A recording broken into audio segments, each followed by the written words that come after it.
नमस्कार, आप देख रहे हैं रिपब्लिक भारत। आपके साथ मैं हूं श्वेता त्रिपाठी और इस वक्त मेरे साथ इस बुलेटिन में मीनाक्षी रजत भी है। शुरुआत बड़ी खबर के साथ कर रहे हैं। देश के मुख्य चुनाव आयुक्त को जेड कैटेगरी की सुरक्षा दी गई है। बड़ी जानकारी इस वक्त आपको बता रहे हैं। साथ ही साथ सुरक्षा है जेड कैटेगरी की दी गई है। बड़ी जानकारी इस वक्त आपको बता रहे हैं। केंद्र सरकार ने सीईसी को सुरक्षा दी है, जेड कैटेगरी की सुरक्षा, जेड कैटेगरी की सीआरपीसी सुरक्षा मिली है। बड़ी जानकारी इस वक्त आपको बता रहे हैं। तो मुख्य चुनाव आयुक्त राजीव कुमार को यह जानकारी मिल रही है कि जेड कैटेगरी की सुरक्षा दी गई है। सूत्रों के मुताबिक, सूत्रों से बड़ी खबर इस वक्त आ रही है। तो जेड कैटेगरी सीआरपीसी सुरक्षा दी गई है मुख्य चुनाव आयुक्त को। तो देखिए, मुख्य चुनाव आयुक्त जेड कैटेगरी की सुरक्षा मिली है। पहले वाई प्लस की सुरक्षा मिलती थी, आईबी से जो इनपुट मिला था, उसके बाद जेड कैटेगरी सीआरपीएफ सुरक्षा दी जाएगी, जिसमें 6 एनएसजी कमांडो होंगे। और इसी के साथ अब सुरक्षा को बढ़ा दिया गया है, क्योंकि लगातार ये इनपुट मिल रहे थे कि उन्हें उनकी सुरक्षा में सेंध लगाया जा सकता है, खतरा हो सकता है। और इस वजह से अब ये फैसला लिया गया है कि उनकी सुरक्षा को और बढ़ाया जाएगा, यानी वाई प्लस से अब जेड कैटेगरी यहाँ पर सुरक्षा उन्हें दी जाएगी। मुख्य चुनाव आयुक्त थे राजीव कुमार, जिनकी सुरक्षा को बढ़ाने के निर्देश दे दिए गए हैं। और बड़ी खबर आपको दिल्ली के मुंडका इलाके से बताते हैं, जहां पर आग लगी और फायर ब्रिगेड की गाड़ियां मौके पर पहुंची हुई है। लगभग 20 गाड़ियां हैं जो मौके पर पहुंची हुई है आग बुझाने के लिए। इस वक्त ये बड़ी खबर आ रही है मुंडका से, जहां फैक्ट्री में भीषण आग लग गई है। फायर ब्रिगेड की 20 गाड़ियां मौके पर इसे बुझाने के लिए मौजूद है। तस्वीरें इस वक्त आप देख रहे हैं, आग का गुबार देख सकते हैं, काले धुएं का गुबार देख सकते हैं। दिल्ली से बड़ी खबर इस वक्त आ रही है मुंडका से। हालांकि आग लगी कैसे ये अभी तक क्लियर नहीं हो पा रहा है, लेकिन आग की जो लपटें हैं इनको देख करके अंदाजा लगाया जा सकता है कि आग कितनी भीषण है। बड़ी खबर इस वक्त दिल्ली के मुंडका इलाके से, जहां पर ये फैक्ट्री है जिसमें आग लगी है। ये जानकारी मिल रही है कि आग को बुझाने के लिए फायर फाइटर्स मौजूद हैं। फायर ब्रिगेड की 20 गाड़ियां इस वक्त मौके पर मौजूद है। लेकिन किस तरह की ये फैक्ट्री थी, क्योंकि जिस तरह से काला धुआं उठता हुआ नजर आ रहा है, सवाल है कि क्या ये कोई केमिकल फैक्ट्री थी। अभी बहुत सारे सवाल हैं जो इस आग के साथ उठ खड़े हुए हैं। आग बुझाने की कोशिशें लगातार जारी है, फायर फाइटर्स की टीम वहां पर मौजूद है, लेकिन फैक्ट्री में कितने लोग मौजूद थे ये भी जानना जरूरी है। देखिए, आप देख रहे हैं आग बुझाने की कोशिशें कैसे की जा रही है फायर ब्रिगेड की ओर से।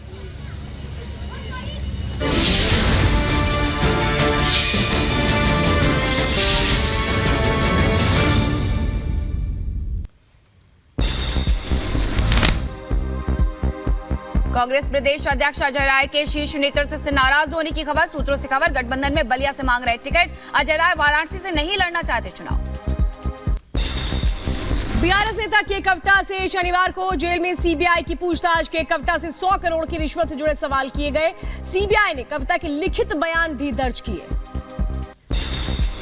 राउस रेवेन्यू कोर्ट ने के कविता की फिर न्यायिक हिरासत बढ़ाई। 23 अप्रैल तक न्यायिक हिरासत में भेजा गया। चिराग पासवान ने बीजेपी के राष्ट्रीय अध्यक्ष जेपी नड्डा से की मुलाकात। नड्डा के दिल्ली पर दोनों नेताओं की मुलाकात हुई दिल्ली वाले आवास में। दिल्ली में टीएमसी के धरना प्रदर्शन पर बोले दुष्यंत गौतम, कहा किसी को भी धरना प्रदर्शन का हक नहीं।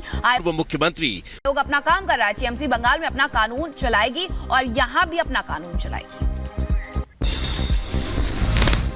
धरना प्रदर्शन किसी को भी ऐसा हक नहीं है कि वो कहीं भी बैठकर प्रदर्शन धरना करते हैं। न्याय इलेक्शन कमीशन को अपनी सुरक्षा सारी चीज देखनी होती है। वो काम कर रहे हैं, कानून अंदर कर रहे हैं।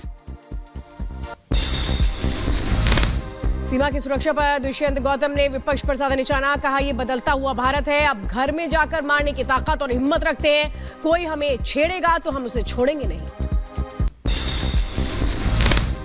ये बदलता हुआ भारत है, तो हम घर में जाके मारने की हिम्मत और ताकत रखते हैं, क्योंकि हम ईमानदारी से और नेक नीति से काम करते हैं। हम किसी की भी दखलंदाजी, किसी की गुंडागर्दी बर्दाश्त करने वाले नहीं हैं। और कोई हमें छेड़ेगा तो हम उसको छोड़ेंगे नहीं।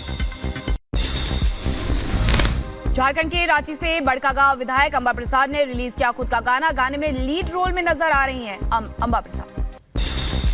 टीएमसी नेता सागरिका घोष और आप मंत्री सौरभ भारद्वाज को पुलिस स्टेशन में प्रवेश करने की अनुमति नहीं। अंदर टीएमसी नेताओं से मिलने की अनुमति नहीं दी गई। पीलीभीत में पीएम मोदी ने जनसभा को किया संबोधित। कहा जब देश मजबूत होता है तब दुनिया सुनती है, इसलिए दुनिया में भारत का डंका बज रहा है। पीलीभीत में बोले सीएम योगी आदित्यनाथ, कहा प्रधानमंत्री के नेतृत्व में भारत को नई पहचान मिली, भारत विकास की ओर बढ़ रहा है। महाराष्ट्र में सीटों के बंटवारे पर बनी बात, कांग्रेस 17 सीटों पर, एनसीपी 10 सीटों पर लड़ेगी चुनाव, यूबीटी 21 सीटों पर उतारेगी अपने उम्मीदवार। रोहिणी आचार्य का सीएम नीतीश कुमार पर हमला, बोली नीतीश राज्य में भ्रष्टाचारियों को दी जा रही है पनाह, वो लोग ताकत पर लड़ते हैं लेकिन हम जनता के समर्थन पर लड़ते हैं, मेरे समर्थन में सारण की जनता है। दिल्ली पुलिस को मिली बड़ी सफलता, दिल्ली पुलिस ने 48 घंटे में राजस्थान से आरोपी को किया गिरफ्तार। लिव इन पार्टनर की हत्या के बाद फरार हुआ था आरोपी, पहले भी कई मामलों में शामिल रह चुका है आरोपी। एमपी के ग्वालियर में बीजेपी उम्मीदवार की 10 फीट मूंछ देख सीएम मोहन यादव हुए हैरान, मंच पर खड़े होकर किया मूंछों का प्रदर्शन, कहा ये मूंछ नहीं तार है। जम्मू कश्मीर के कटरा में माता के दर्शन करने पहुंचे श्रद्धालु, माता वैष्णो के दरबार में पूजा अर्चना करने पहुंचे हैं श्रद्धालु। तेलंगाना में मनाया गया उगादी उत्सव, केंद्रीय मंत्री जी किशन रेड्डी भी हुए शामिल, पूजा अर्चना भी की। उत्तराखंड के नैनीताल में खाई में गिरी कार, हादसे में 8 लोगों की मौत, 2 लोग घायल, गाड़ी में सवार थे 10 लोग।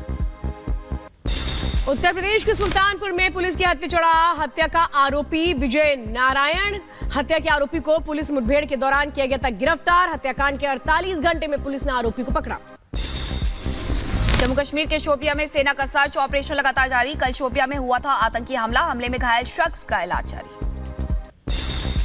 यूपी की बहराइच में ट्रेन की चपेट में आने से बुजुर्ग की मौत, देर शाम टहलने के दौरान हुआ हादसा, पुलिस ने शव को कब्जे में लेकर पोस्टमार्टम के लिए भेजा। उत्तर प्रदेश के बहराइच में तेज रफ्तार कार और बाइक की जोरदार टक्कर, हादसे में बाइक सवार की मौके पर हुई मौत, फरार कार ड्राइवर की तलाश में जुटी पुलिस। उत्तर प्रदेश की श्रावस्ती में दिखा तेज रफ्तार कार का कहर, हादसे में युवक की मौत, पुलिस ने शव को पोस्टमार्टम के लिए भेजा। दक्षिण अफ्रीका के वेनेजुएला के जंगलों में लगी भीषण आग, आग पर काबू पाने का काम लगातार जारी।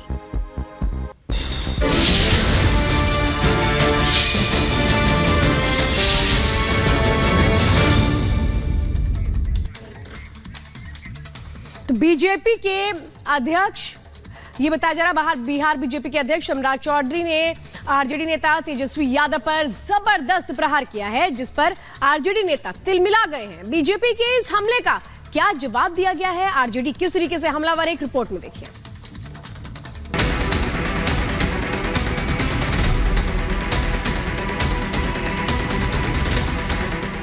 सिर पर चुनाव है, नेताओं पर चढ़ा चुनावी खुमार है और बिहार में हर राजनीतिक दल एक दूसरे पर हमलावर है। जुबानी जंग की हदें टूट रही हैं, भाषा की मर्यादा वहां तार तार हो रही है और परिवारवाद की नैया पर सवार उम्मीदवार जीत हार के दावों पर वार पलटवार कर रहे हैं। इसी कड़ी में बिहार बीजेपी के अध्यक्ष और राज्य के डेप्यूटी सीएम सम्राट चौधरी ने आरजेडी नेता तेजस्वी यादव पर जबरदस्त प्रहार किया है। दूसरे तरफ क्या हो रहा है? दूसरे तरफ आरक्षण के नाम पर कुछ लोग अपने पहले पत्नी को मुख्यमंत्री बनाते हैं, फिर अपने बेटा को उप मुख्यमंत्री बनाते हैं। वो क्रिकेट नहीं खेलता था, वो पानी ढोने का काम करता था। कुछ लोग पत्रकार लोग देख रहे हैं, आजकल मैं देख रहा हूं कि मीडिया साथी लिख रहे कि क्रिकेट खेलने से राजनीति तक। अरे भाई बताना पड़ेगा ना कहां कहां क्रिकेट खेले। पानी ढोने वाले को अपने बेटा, क्योंकि उनका बेटा था तो बिहार का उप मुख्यमंत्री बनाते। बिहार बीजेपी अध्यक्ष सम्राट चौधरी ने परिवारवाद के मुद्दे पर आरजेडी को घेरा तो आरजेडी के नेता कहां चुप रहने वाले थे।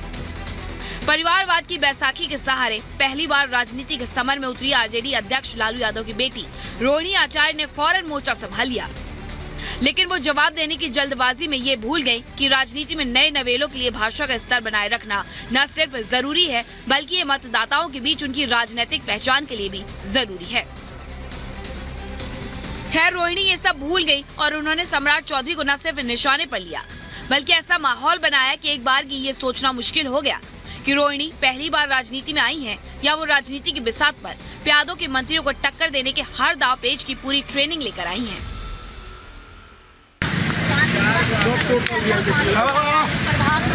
आकर के बार-बार तेजस्वी को, लालू परिवार को घेरना पड़ा। हालांकि ये पहली बार नहीं है जब बिहार में जीत की दावेदारी को लेकर बीजेपी और आरजेडी के नेताओं के बीच जुबानी जंग छिड़ी हो।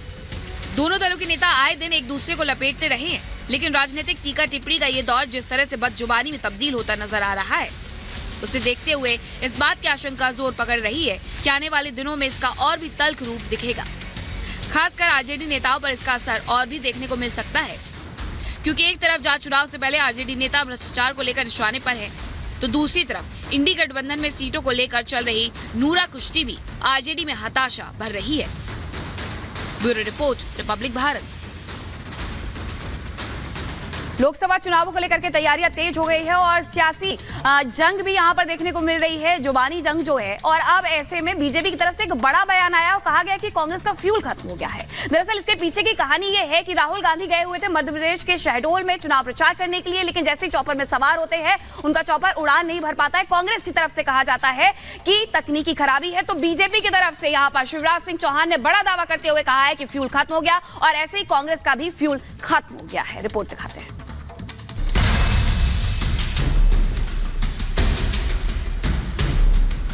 तो मैंने कहा कांग्रेस का ही फ्यूल खत्म हो गया, तो राहुल के पार्टियों में फ्यूल कहां से आया? सभी पार्टियां अपने अपने तरीके से चुनाव प्रचार में लग चुकी हैं। कोई बस से प्रचार कर रहा है, कोई रथ से रैली निकाल रहा है, कोई गाड़ियों से रोड शो कर रहा है, कोई पैदल ही प्रचार पर निकल पड़ा। लेकिन कांग्रेस के नेता चुनावी कैंपेन पर निकले ही थे कि उनकी गाड़ी का फ्यूल ही खत्म हो गया। ऐसा दावा मध्य प्रदेश के